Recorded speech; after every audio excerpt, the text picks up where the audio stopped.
अल्हम्दुलिल्लाहि रब्बिल आलमीन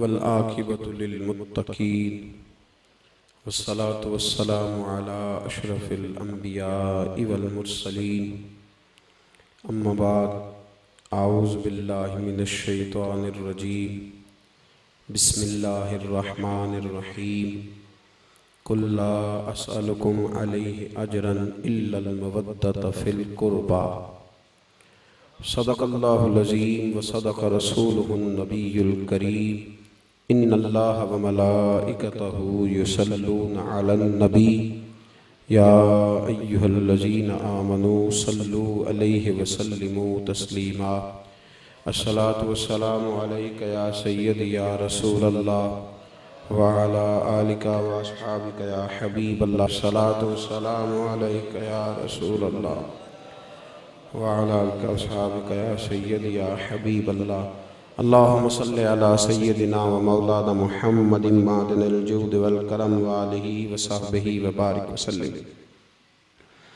हम्दो सलात के बाद कुदवतुस सालिकीन ज़ब्दतुल आरिफीन हज़रत शेख बाबा जी मोहम्मद सिद्दीक नक्शबंदी कादरी नव्वरल्लाहु मरकदहू की उर्से मुबारका की ये महफिले मुक़द्दसा अल्लाह अपनी बारगाह में कबूल फरमाए।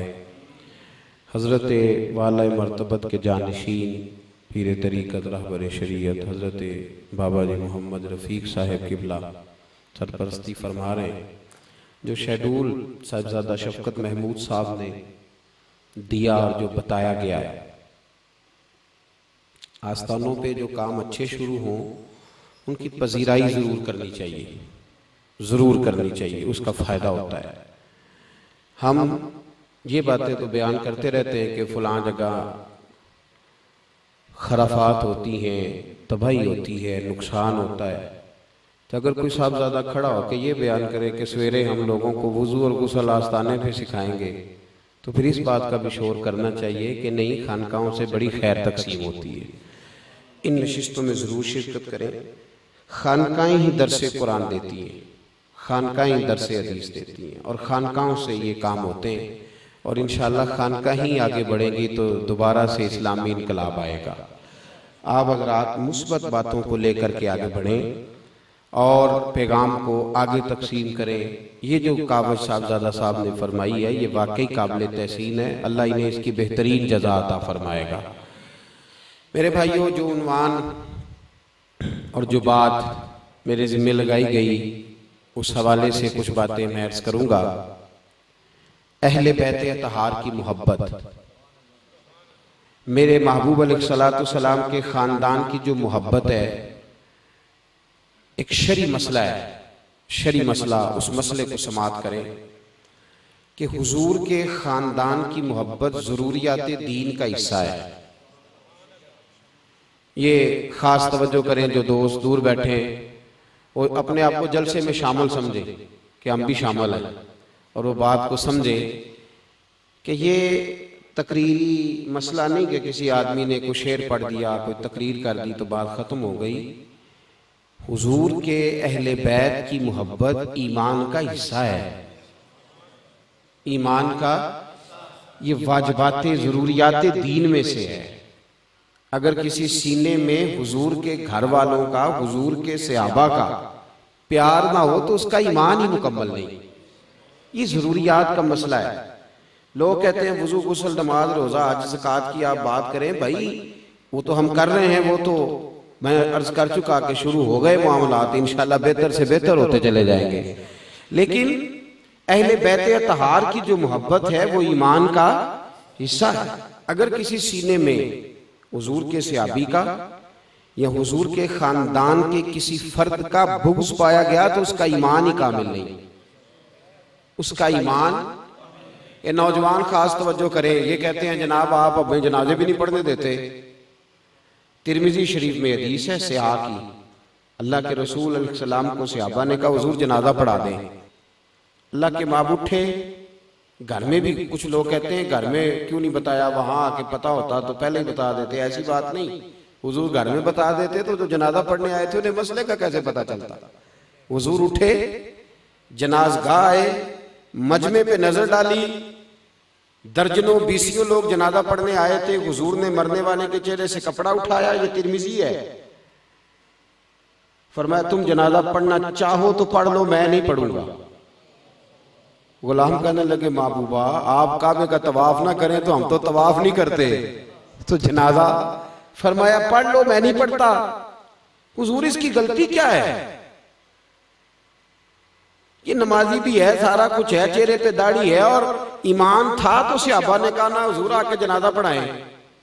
हुजूर ने फरमाया मैं जनाजा, मैं आपको सियासता की हदीस का हवाला दे रहा हूं, मैं जनाजा। या रसूलल्लाह क्यों? तो क्या लफ्ज है हदीस में, मेरे नबी पाक ने फरमाया ये मरने वाला मेरे उस्मान गनी से बुग़्ज़ रखता था। हजरत उस्मान गनी से, ओ भाइयों समझो, दीन को समझो, ये उस्मान से बुग़्ज़ रखता था। फरमाया जो उस्मान से बुग़्ज़ रखे मर जाए हम तो जनाजा नहीं पढ़ते उसका, तुम उसके साथ सलाम दुआ कर लेते हो, रिश्तेदारी कर लेते हो, तुम्हारा उससे जराना लग जाता है, रसूल पाक जनाजा नहीं पढ़ते। फरमाया जनाजा नहीं पढ़ेंगे क्योंकि उस्मान गनी से ये दीन हमें नबी पाक ने दिया है। कहते दसो मौलवी साहब आने ने मोया ने जनाजे भी ना पढ़ो। भाई मौलवी साहब कैसे कहते, ये रसूलुल्लाह का दीन है सल्लल्लाहु। मसला याद रखें कि अहले बैत की मोहब्बत ईमान का हिस्सा, सहाबा की मोहब्बत ईमान का हिस्सा, ये जरूरी काम है, जरूरी। जो आयत मैंने पढ़ी, अल्लाह तबारक व तआला ने क्या अंदाज इख्तियार किया अहले बैत की मोहब्बत बयान करने का। सहाबाए किराम ना हुजूर के पास आए। दीन का जो काम होता है ना, ये हमा पहलू होता है। कई बंदे पूछते हैं मौलवी साहब थोड़ा कारोबार की है, ये इस सवाल का जवाब भी साथ ही आ गया।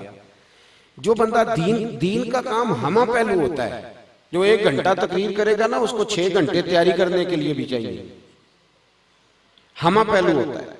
अल्लाह के रसूल सल्लल्लाहु अलैहि वसल्लम पहले तजारत करते थे, बाद में छोड़ दी नबी पाक ने, क्योंकि दीन का काम कोई और काम नहीं करने देता, ये हमा पहलू होता है, सारी ड्यूटी मांगता है मुकम्मल।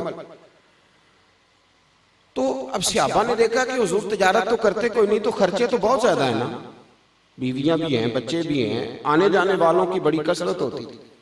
सहाबा ने प्रोग्राम बनाया, का इस तरह करते हैं, थोड़े थोड़े पैसे इकट्ठे करके ना, तो महीने का कुछ नजराना सरकार की बारगाह में पेश करते हैं, देते हैं। अल्लाह के हबीब सल्लल्लाहु अलैहि वसल्लम को नजर करते हैं। सहाबा ने पैसे जमा किए, हजरत अब्बास हुजूर के चचा थे, उनको नुमाइंदा बनाया, कहा आप ये पैसे हमने इकट्ठे किए, हर महीने हम पेश करेंगे, बड़े खर्चे हैं हुजूर के, मेहमान ही बड़े आते हैं, तो ये नजराना। सहाबा का वो इज्तिमा जब हुजूर के पास नजराना लेके गया ना, तो लफ्ज उनके पता क्या थे, लफ्ज बड़े हसीन थे। उन्होंने कहा या रसूलल्लाह ताइफ से लेकर ओहद तक आपने जितने भी पत्थर खाए हैं वो सारे हमारे लिए खाए, और महबूबा फजर से लेकर तहज्जुद तक जो आप दुआएं मांगते हैं वो सारी हमारे लिए मांगते हैं। या रसूलल्लाह सारी ड्यूटियां तो हमारे लिए और हम जवाब में करते कुछ नहीं। ये हुजूर नजराना है, ये थोड़ा सा, और बताया नहीं। यहाँ तो लोग पहले बताते हैं ना, शोर डालते हैं, चक्कर कोई नहीं। हुजूर ये हजरत अब्बास आपके चचा की खिदमत में पेश कर दिया है। जब हुजूर की बारगाह में अर्ज किया ना, अल्लाह के हबीब खामोश हुए तो कुरान पाक ने बोलना शुरू कर दिया। उन्होंने पैसे पेश किए तो हजरत जिब्रील हाजिर हो गए। अर्ज की या रसूलल्लाह, रब कहता है कुल ला अस्अलुकुम अलैहि अजरा, महबूब अल्लाह फरमाता है इनसे कह दो कि मैंने ताइफ से लेकर ओहद तक जो मार खाई है, और मैंने गली गली नगर नगर जाके जो तुम्हारे लिए खिदमत की है, मैं तुमसे अजर कोई नहीं मांगता, कोई सवाल नहीं मेरा। ला अस्अलुकुम अलैहि अजरा, अजर कोई नहीं मांगता, इल्लल मवद्दत फिल कुर्बा, अगर कुछ करना है तो मेरे घर वालों से प्यार करना शुरू कर दो, इनसे मोहब्बत करो। सहाबा फौरन बोले हुजूर आपके घर वाले कौन है? घर वाले अहले, भाई बीवियां तो पहले ही शामिल थी ना उसमें, अजवाज तो पहले। हुजूर कोई स्पेशल भी है? तो नबी पाक ने फरमाया हाँ, एक मेरे अली से प्यार करो, एक मेरी फातिमा से प्यार करो, और तीसरा इनकी औलाद से प्यार करो, ये मेरे अहले बैत नबुव्वत है, इनसे प्यार करो। हजरत उमर कहते हैं बस फिर ये हमें प्यारे हो गए। बस फिर हमें प्यारे, बोलिए हमें प्यारे हो गए, बस फिर हमें प्यारे हो गए प्यारे। हजरत अनस बिन मालिक फरमाते मैंने कद्दू कभी नहीं खाया था। कद्दू कुछ चीजें बंदा नहीं खाता। मेरी कुछ तबीयत खराब हुई तो डॉक्टर साहब कहने लगे सिर्फ दलिया। मैं क्या नहीं जी ढिड भरदा नीरे दलिए नाल। कुछ चीजें बंदा रूटीन में खाता, मजबूरी हो तो फिर उसको वो काम करना चाहत नहीं होती बाज़ औक़ात बाद चीजों की। हजरत अनस बिन मालिक कहते मैं कद्दू शरीफ नहीं खाया करता था। घर में जब कद्दू पकते थे तो शोर डाल देता था, अम्मा मैंने आज रोटी नहीं खानी। कहते एक दिन हुजूर की एक दर्जी ने दावत पकाई, मैं साथ गया, उसने कद्दू गोश्त पकाया था।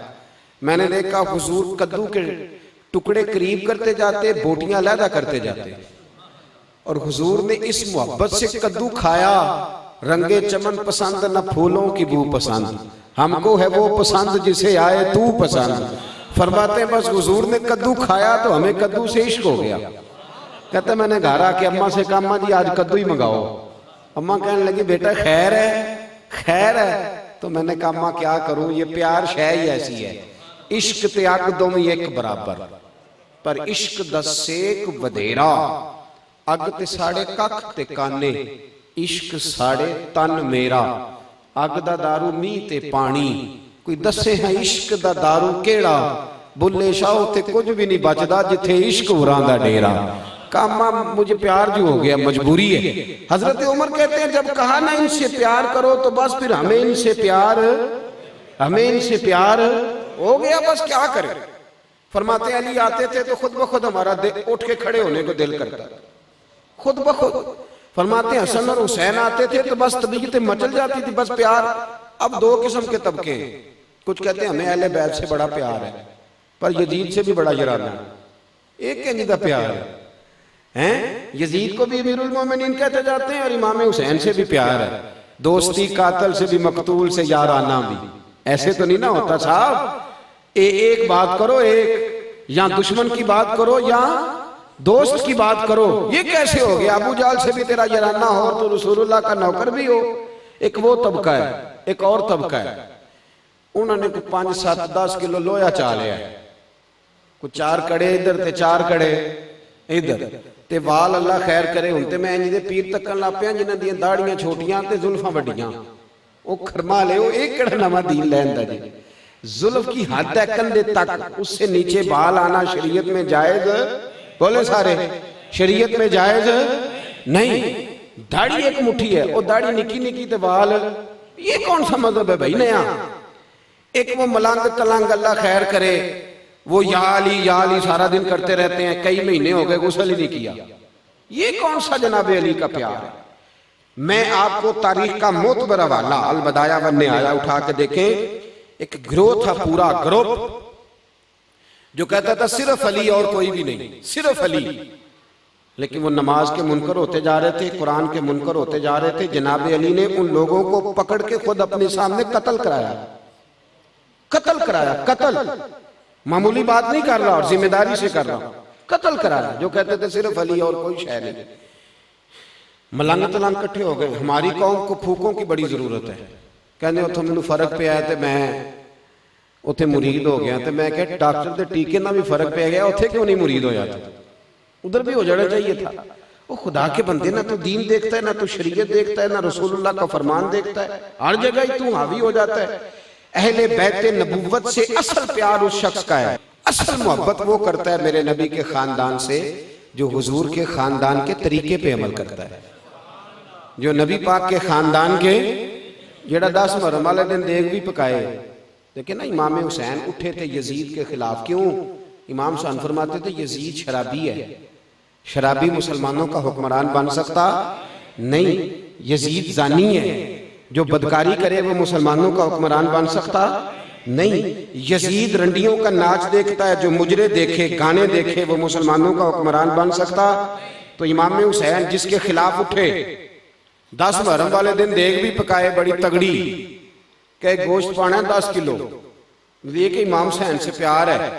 और जब इलेक्शन आए तो वोट भी डाकू को दे दे, वोट भी जालिम जाबर फासिक फाजर को दे दे, और बड़े डकैत के नीचे छोटी फोटो अपनी भी लगा ले, और कहे मैं इमाम हुसैन का मानने वाला हूं, तो भाई ये कोई इमाम हुसैन को तूने नहीं माना।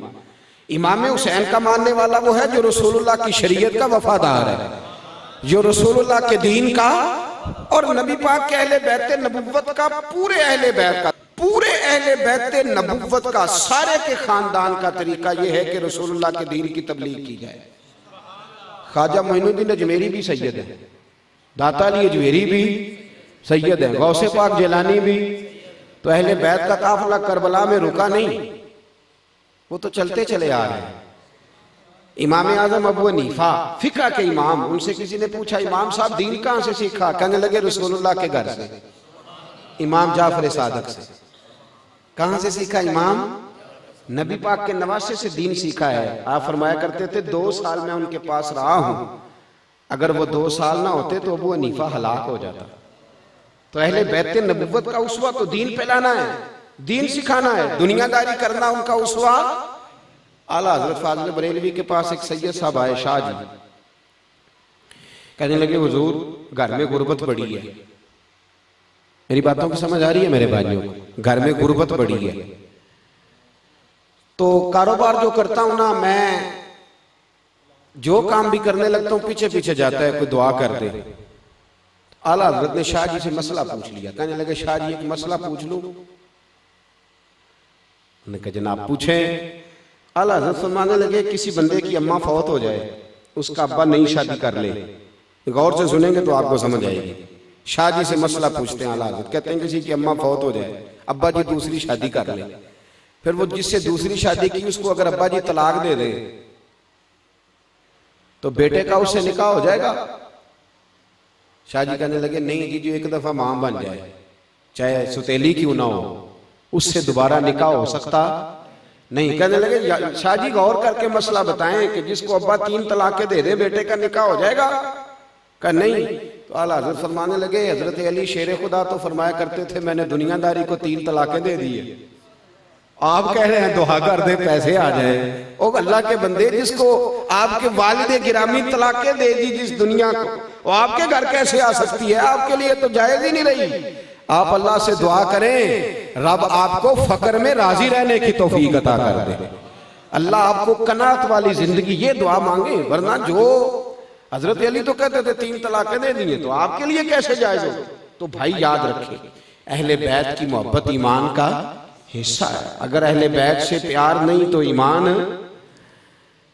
तारीख में जो तगड़ा आदमी गुजरा है ना सहाबा में से, हजरत अबू बकर के बाद जो तगड़े सहाबी थे, तगड़े,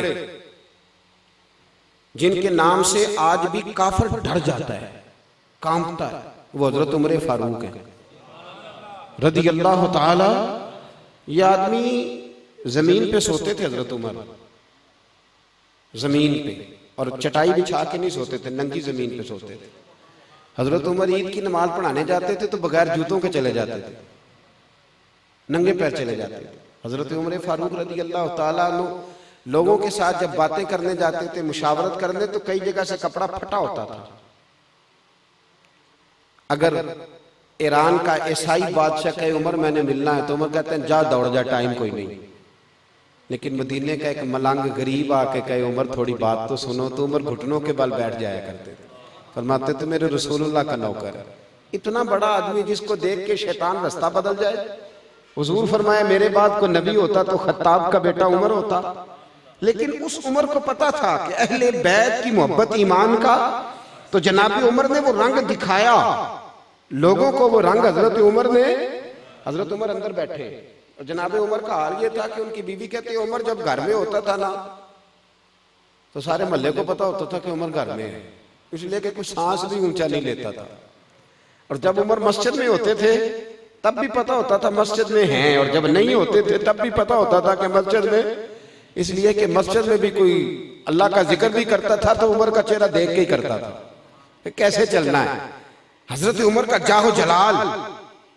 हजरत उमर अंदर बैठे हुजरा खास में, कुछ मुल्कों के सफीर आए हैं, कुछ सूबों के गवर्नर आए हैं, तो मीटिंग हो रही है। हजरत उमर के अपने बेटे जनाब अब्दुल्ला इब्न उमर मुहद्दिस हैं, बहुत बड़े मदीने के। हजरत अब्दुल्ला इब्न उमर रज़ी अल्लाह ताला अन्हु जनाब उमर के शहजादे मिलने आए। ने आके कहा मैं मिलने आया हूँ। हजरत उमर ने कहा वहां बाहर खड़े हो जाओ। मैं फारिग नहीं हूं और कोई भी आए तो अंदर ना भेजना। मेरी बातों की समझ आ रही है मेरे भाई? कोई शख्स भी आए तो उसको अंदर न भेजना। ठीक है जनाब, नहीं भेजते। हजरत उमर की गुफ्तगू जारी है, मीटिंग जारी है, बातें हो रही हैं। हजरत अब्दुल्ला इब्न उमर कहते हैं थोड़ी देर गुजरी तो इमाम हसन आ गए। तेरी नस्ल पाक में है बच्चा बच्चा नूर का, तू है ऐने नूर तेरा सब घराना नूर का। इमाम हसन आ गए। हजरत अब्दुल्ला इब्न उमर को खड़े देखा, कहा अमीरुल मोमिनीन कहाँ है? कहा वो तो अंदर मीटिंग कर रहे हैं और उन्होंने कहा था कि कोई आए तो अंदर ना भेजना।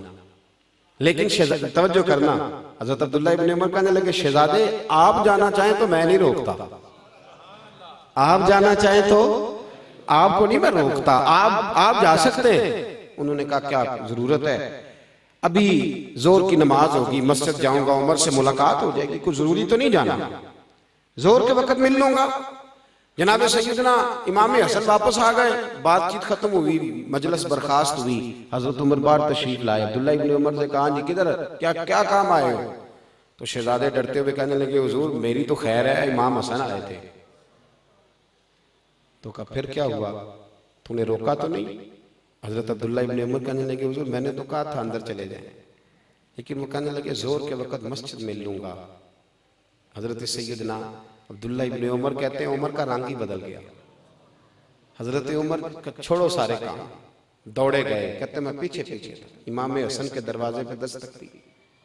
इमाम हसन बाहर आए, कहा शहजादे मिलने आए थे तो बगैर मिले वापस क्यों आ गए? तो हजरत इमाम हसन कहने लगे अमीरुल मोमिनीन आप क्यों तशरीफ लाए? मुझे एक छोटा सा काम था, मस्जिद में जोहर के वक्त मुलाकात हो जाती, और वैसे भी आपका अपना बेटा खड़ा था दरवाजे पे, अपना बेटा। हजरत सैयदना उमर ने जब ये लफ्ज सुने तो चीख ही निकल गई, रो पड़े। कहने लगे मेरे बेटे का और आपका क्या मुकाबला, मेरे बेटे का और आपका क्या मुकाबला? शहजादे क्या उसके बाप का नाम अली है? क्या उसकी माँ का नाम फातिमा है? क्या उसकी नानी का नाम खतीजतुल कुबरा है? क्या उसके नाने का नाम भी मोहम्मद मुस्तफा है? कहा आपका और उसका क्या मुकाबला? और फिर जोश जज्बात में सर से पगड़ी उतार डाली और कहने लगे बेटा मैं मक्के के सेराओं में ऊंट चराया करता था और मुझसे 10 ऊंट नहीं संभाले जाते थे। मेरे वालिद खत्ताब मुझे डंडों से मारा करते थे। ये जो मेरे सर पे इज्जत के बाल हैं ये तेरे नाना मोहम्मद मुस्तफा के उगाए हुए, ये तेरे नाना के उगाए हुए बाल हैं। शहजादे ना आप ऐसा ना करें। आप बिला उनको पता था कि अहले बैत की मोहब्बत ईमान का। मेरे भाई यहाँ तो रंग ही बदल गया है। यहाँ तो लोगों के उन लोगों से यराने हो गए हैं जो यजीद को अमीरुल मोमिनीन मानते हैं।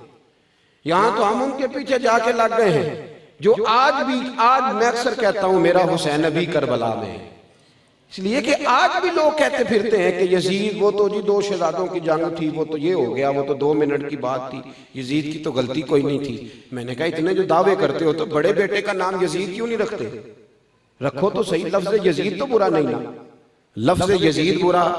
हजरत बा यजीद बुस्तामी रहमतुल्लाह है ताला अलैह, लफ्ज बा यजीद बुरा तो रखो ना अपने बेटे का नाम, क्यों नहीं रखते? तो भाई याद रखें और समझें, हम लोगों को ये बात अपने बच्चों को सिखानी होगी। और जो अहले बैत का प्यार सिखाता है वो सहाबा की दुश्मनी शुरू करा देता है माज़अल्लाह। ये घर में पढ़ाने का सबक है। घर में नबी पाक ने हुक्म दिया अपने बच्चों को 3 चीजें सिखाओ।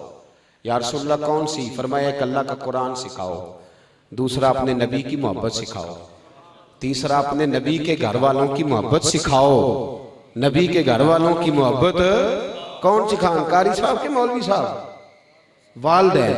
कौन जी?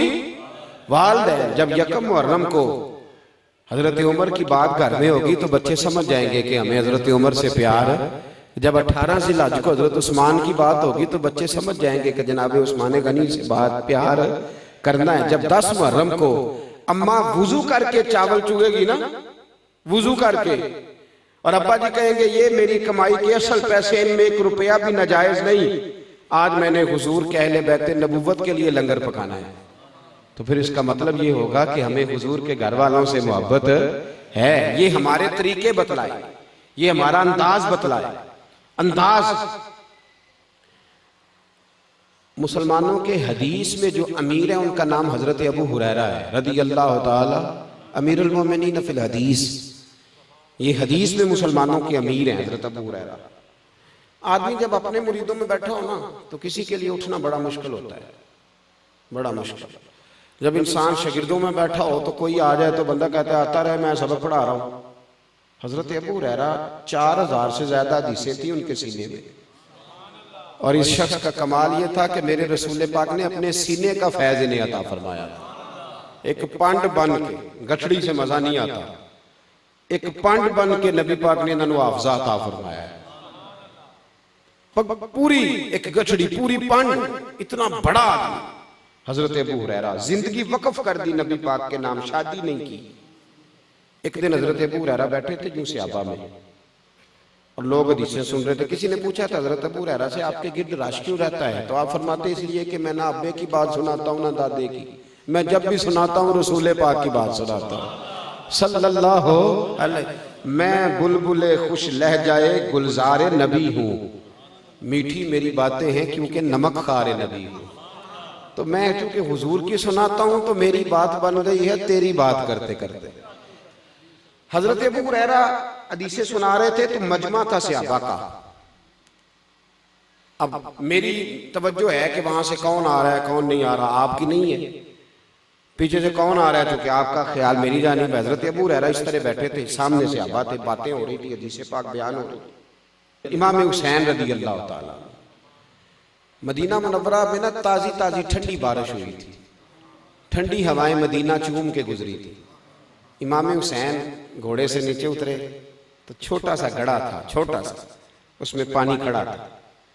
इमाम हुसैन ने पैर जब जमीन पे रखा ना तो गड़े में पानी था, तो वो कीचड़ जो मिट्टी थी वो इमाम साहब का पैर चूमने लगे, पैरों को मिट्टी लग गई।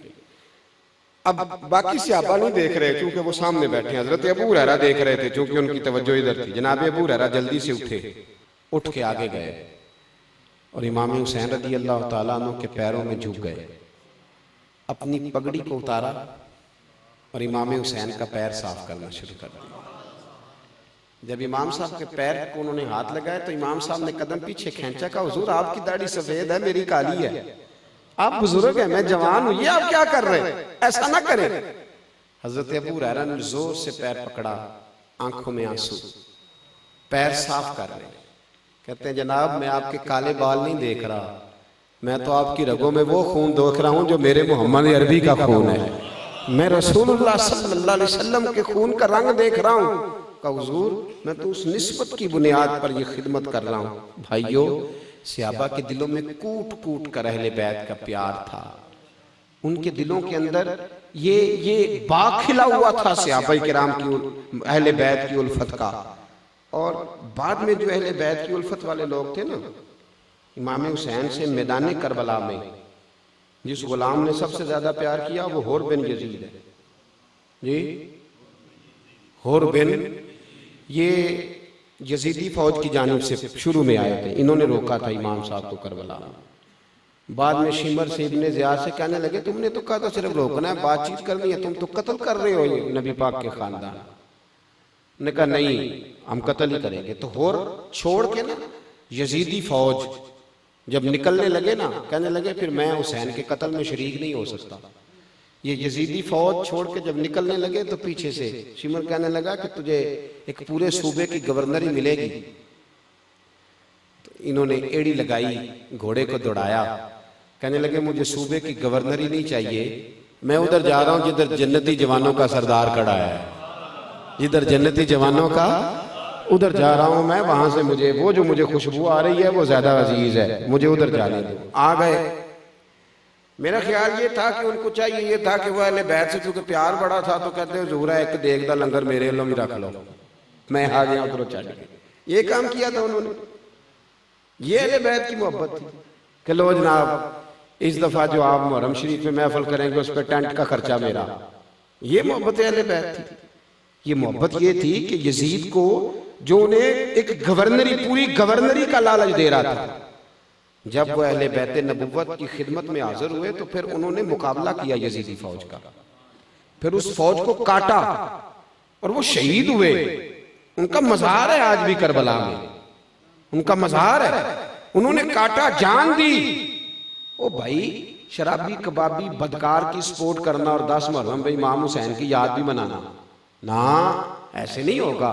एक ही घर रहेगा, दुरंगी छोड़ के यक रंग हो जा, सरासर मोम हो जा या संग हो जा।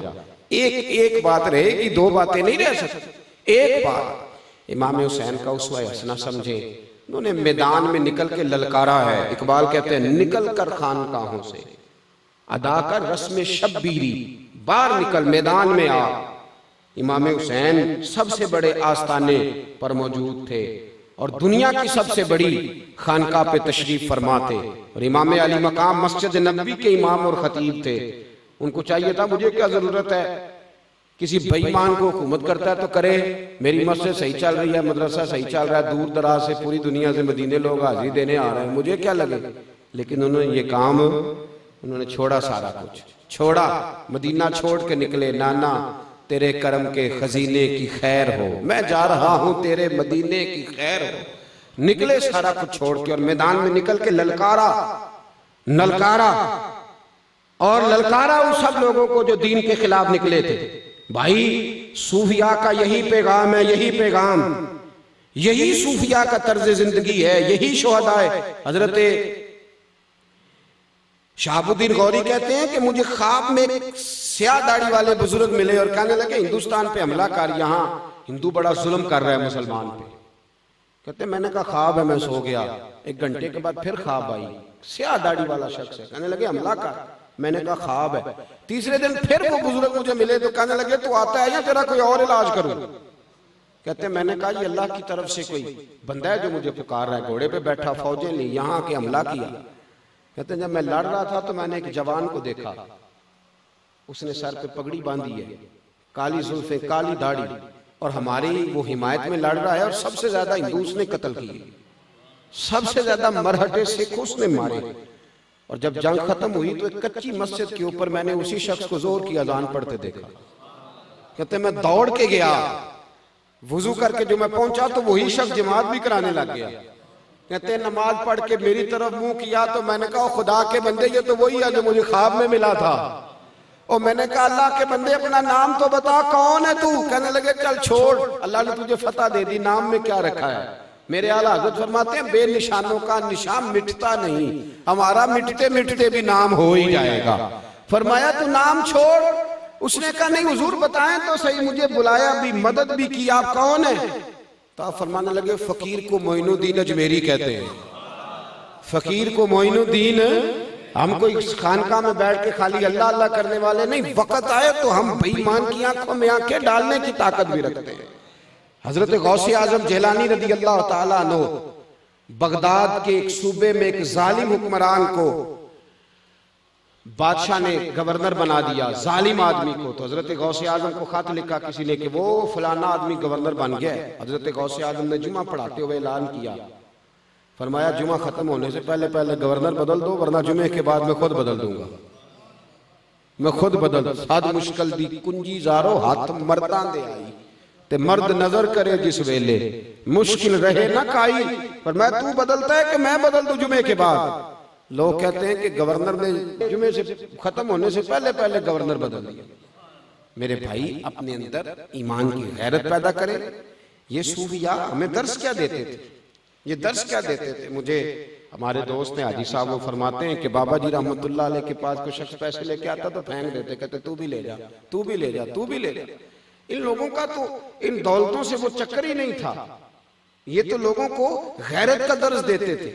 ये जिन चीजों की तरफ लोग भाग गए ना, अब ये तो मेरे भाई हमने अपनी रूहानी मौत को दावत देनी शुरू कर दी। तो माल ही माल रह गया है, बाकी बचा क्या है।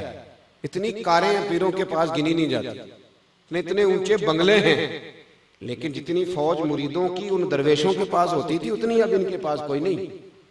इसलिए कि जो चीज ये चाहते थे वो इन्हें मिल रही है, नजराने आ रहे हैं, मौजें लगी हुई है, सारे ही ताजुल फुकरा हैं, सारे ही इमामुल औलिया हैं, सबकी परवाज़ी ऊंची है। लेकिन भाई ये तो बताना कि तेरे चिराग से चिराग कितने रोशन हुए, ये तो बताना कि तेरी आहे सहरगाही से कितने लोगों ने तहज्जुद पढ़नी सीखी, ये तू बता ना कितने लोग थे जो हराम छोड़ गए, ये भी बता कितने लोग थे जिन्होंने कहा बस भाई आज के बाद कोई ऐसा काम नहीं करेंगे जिससे अल्लाह रसूल नाराज हो, ये भी तो बता ना। तो मेरे भाई याद रखे, अहले बैत का प्यार ईमान का हिस्सा है, पर अहले बैत से प्यार का मतलब ना 10 मुहर्रम को देग पकाना है, ना कड़े डालना है, ना ढोल बजाना है।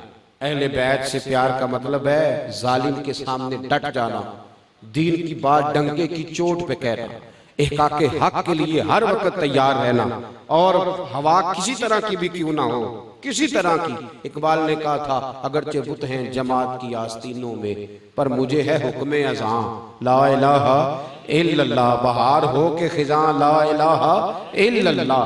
वो फिर एक जगह पे और कहते हैं हवा गो तुंदो तेज है लेकिन चराग अपना जला रहा है, वो मर्द दरवेश हक ने जिसको अता किया है अंदाज़े खुसरवाना, सर उठा के जीना सीखे। और ये बात अपने दिल की तख्ती पे लिख लें कि इमाम ज़ैनुल आबिदीन से लेकर आज तक अगर इनकलाब आया है तो इन खानका वाले बुजुर्गों की वजह से आया है।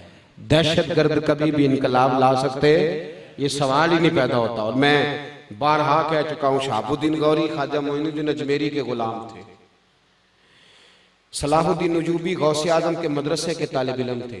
70,000 फौज थी सलाहुद्दीन नजूबी की, जिसमें 80% लोग गौसे आजम के हाथ पे बैठ थे। मैं दलाइल से बात करूंगा और मैं हवाले पेश करूंगा। और औरंगजेब आलमगीर ने दीन का काम किया, फतावा आलमगीरी लिखवाई। उसकी वजह यह थी कि वो मुल्ला जीवन के मुरीद थे। और महमूद गजनवी ने यहाँ दीन का बोलबाला किया, उसकी वजह यह थी कि हजरत अबुल हसन खरकानी के मुरीद थे, उनकी बारगाह में बैठा करते उनके साथ। और महमूद गजनवी कहता है इस बाबे ने मुझे मुतासर बड़ा किया है। क्यों? कहने लगे बाबा परवाह ही नहीं करता किसी की भी। मैं बात खत्म कर रहा था पर बात आ गई तो एक बात करता जाऊं। महमूद गजनवी कहते हैं कि सोमनाथ के मंदिर फतह कर रहा था तो फतह नहीं होती, तो मैंने कहा चलो बाबे से दुआ ही करा लूं। मैं हजरत अबुल हसन खरकानी से दुआ कराने चला गया तो बाबा जी बैठे थे मुरीदों के पास, तो सर में खारिश हो रही थी। इस तरह का तो माहौल था ही ना उनका कि बस जब बाहर निकलना है तो फिर पूरा माहौल और तरह का कि जचे हर चीज। तो कहते हैं ऐसे ही मुरीदों के बीच ही उन्होंने ना सर से पगड़ी उतारी तो मुरीद से कहने लगे वे कि जुम्मा तो नहीं पै गए, जैसे होते हैं ये वैसे ही दिखते हैं, तो जरा देखना। तो मुरीद यूं देख रहा है, तलाश कर रहा है। उधर से महमूद गजनवी दुआ कराने आ गया। तो अब वो बाबा जी का सर नीचे था, मुरीद यूं तलाश कर रहा था। वो जैसे अंदर दाखिल हुआ ना महमूद गजनवी, तो मुरीद कहने लगा ओए होए बादशाह जो आ गया, ओए होए। तो बाबा जी कहने लगे क्या हुआ है? कहने लगा जी बादशाह आ गया। कहने लगे छोड़, मैंने समझा को तगड़ी सारी जूं इसके हाथ आ गई है, बादशाह आ गया तो क्या हुआ? ये फकीरों का डेरा है, यहाँ हजारों बादशाह आते हैं, लाखों जाते हैं। हम तो सिर्फ एक बादशाह की तरफ तवज्जो रखते हैं, लिल्लाहिल वाहिदिल कहार। हमें बादशाहों से क्या, बादशाह तो यहाँ पानी भरते फिरते, हमें क्या लगे आता है। तो मैं समझा कुछ जूं तेरे हाथ आ गई है, तू किसको प्रोटोकॉल दे रहा, छोड़। कहते महमूद गजनवी आके बैठा, उसने बातचीत की तो 2-3 अशरफियों की थैलियां मुसल्ले के नीचे रख दी। बाबा जी कहने लगे चलो नजराना तेरा कबूल है पर एक शर्त है, पहले तू हमारा लंगर खा। उन्होंने कहा जी लंगर क्या है? तो उन्होंने एक रोटी का टुकड़ा, खुश्क रोटी, एक प्याला पानी का। तो बाबा जी ने वो रोटी टुकड़ा पता नहीं परसों की थी कि कल की थी, वो जब खाई ना तो बादशाह नरम नाजुक रोटी खाने वाला मुर्ग मुसल्लम, उसके जब गले में गई तो अड़ गई, अंदर ही न जाए। तो बाबा जी कहने लगे शर्फियां उठा के ले जा अपनी, जिस तरह तेरे गले में हमारा लंगर अड़ गया ते शर्फियां भी हमारे गले में अड़ जाती है, चल दौड़ जा। अब महमूद समझ गया, कहने लगा ये दुनियादार बाबा नहीं, ये को अल्लाह वाला है। अब समझ गया, जब समझ गया ना अंदर से तो फिर जाने लगा। कहने लगा मैं जाऊं तो हजरत अबुल हसन उठ के मिले, माथा चूमा। कहने लगा पहले तो पूछा भी नहीं, आप कह रहे थे कि कोई जूम आ गई है काबू, अब प्रोटोकॉल दे रहे हो। फरमाने लगे पहले तो मुझे आम दुनियादार बंदा समझ के आया था, अब तू समझ गया है, तेरा दिल साफ हुआ है, मेरे दिल से तेरे लिए दुआएं निकलनी शुरू हो गई। उसने कहा हुजूर कोई दुआ ही कर दे। कुर्ता उतार के दिया। फरमाया जब बड़ी मुश्किल पेश आए तो मेरा कुर्ता सामने रख के दुआ करना, ये वो मेरा कुर्ता है जो कुर्ता पहन के मैंने एक लम्हे के लिए भी अपने रब की नाफरमानी नहीं की, एक लम्हे के लिए। फरमाया जाके दुआ करना, अर्श का मालिक तेरी कबूल करेगा।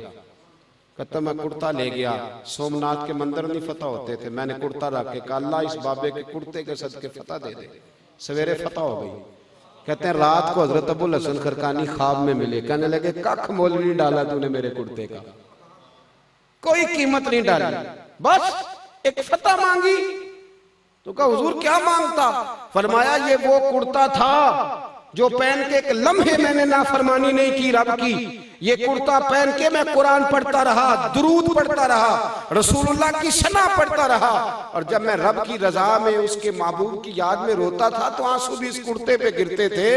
इतना आला कुर्ता था, तूने एक फतह मांगी। ओ महमूद काश तू ये कुर्ता रख के दुआ मांगता कि अल्लाह हिंदुस्तान के सारे काफरों को कलमे की तौफीक दे दे, अल्लाह ने सबको मुसलमान कर देना था। तूने एक फतह मांगी है सिर्फ। ये सारे लोग जितने बादशाह थे ये सूफिया के गुलाम थे। अब जो जहादी तंजीमें चंदा इकट्ठी करती है ना, खाले इकट्ठी करती हैं, वो सिर्फ मरकज बनाती हैं, ये असला खरीदती हैं आपके खिलाफ। कोई जिहाद करने के वो काबिल इसलिए कि जिहाद तो सूफिया के मानने वाले करेंगे। तो मेरे भाई अहले बैत का उसवा यही है, पैगाम सूफिया यही है। इसलिए अपने अंदर हुस्न पैदा करें, रानाई पैदा करें। आप अगर अल्लाह वालों को मानने वाले हैं तो जो आपके पास बैठे उसे खुशबू आनी चाहिए कि ये अल्लाह वालों को मानने वाला है। जो किसी दा शुकुंदा गल उसे दी करदा है, 100 मकर बहाने करके थे ओदे ही मरदे। आपसे खुशबू आए, जो आपके पास बैठे वो समझे कि जब इसकी खुशबू इतनी आला है तो जिससे ये लेके आया उसके पास कितना जखीरा होगा। तो खुशबू आए आपसे, अगर आपसे खुशबू ना आई तो इसका मतलब है आपने कुछ पता नहीं 2 जुमलों में बात समझा सका हूं कि नहीं समझा सका। आपसे खुशबू आए, खुशबू पैदा करो, इस खुशबू की जरूरत है। अल्लाह इस आस्ताने को कयामत की सुबह तक आबाद रखे, साहिबजादों को इल्म नाफे की दौलत वाफर नसीब फरमाए, और अल्लाह तबारक व तआला हमारी हाजिरी कबूल फरमाए।